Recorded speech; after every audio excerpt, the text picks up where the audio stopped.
getting older is not much fun. I'm going to be 35 soon and still dyslexic. I'm going to need a hell of a blowjob on my birthday to blow out 53 candles.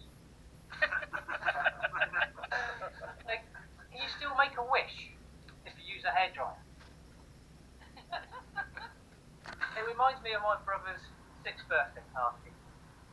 My mum told him to blow the candles out unaware that he'd just taken a big mouthful of Smarties. Blow the cake, the kids, everything and everywhere.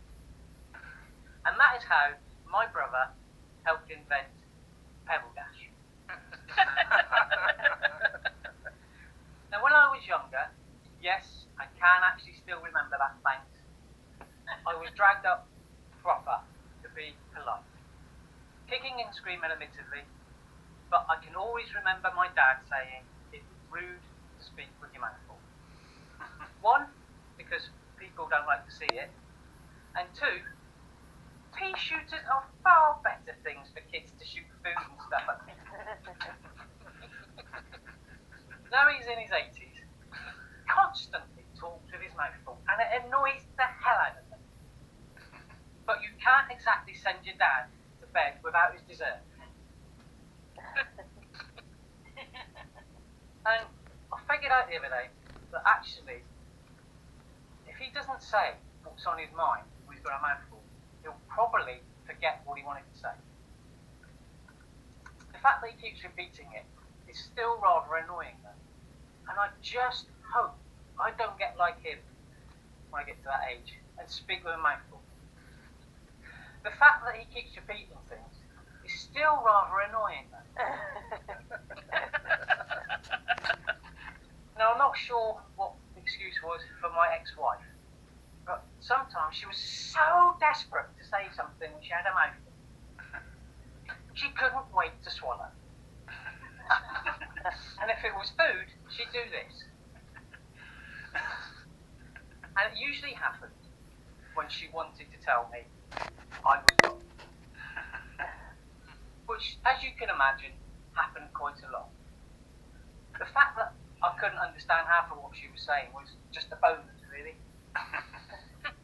And I do wonder if that's where the phrase "talk to the hand" comes from. It certainly was in my wife's case. Now, you might be able to tell that I'm from the southwest with my accent. And we have a funny way of greeting people down around India parts. I can always remember the first time I went to Bristol. Because I walked into a corner shop to pay for something. And I was greeted with, "A eat me duck." Which was rather confusing for a 17-year-old lad from Plymouth. Because I couldn't see a duck or anything to bang my head on.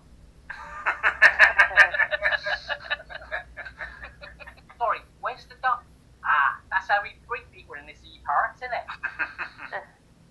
So I did a bit of research, and it turns out that in Anglo-Saxon times, houses in Bristol must have had some very low doorways full of beams, because duck was pronounced Duckus Urassus,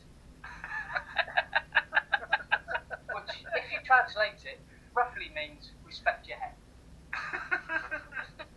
Now in Plymouth, we greet each other with "Alright, me lover," which kind of sounds more confusing than duck. But bear in mind that Plymouth is an international seaport, so you never know who you're going to meet and if your luck's in. So you always want to give them a heads up that you're open to offers. And suddenly, "Alright, me lover" makes a lot more sense.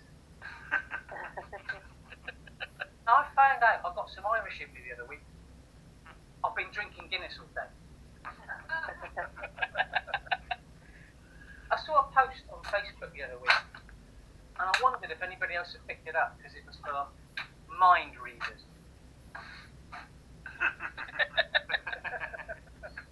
Brilliant, thanks. That song's been stuck in my head for days. I've finally got Kylie's song out of my head. The song, obviously, not Kylie. The lockdown has been good for my road rage, I've got to admit. The trouble is, I'm suffering from other wages. Mask rage, and Steve's already covered that one. Boris rage. I mean, he's done more twists and turns than Lulu. Polite rage. I mean, for God's sake, it's just 2 words. Thank you. What is so hard about doing that when I've got out your way in Tesco's? I mean, is it too much of a mouthful for you? Can you not just swallow your selfish pride, you bastard?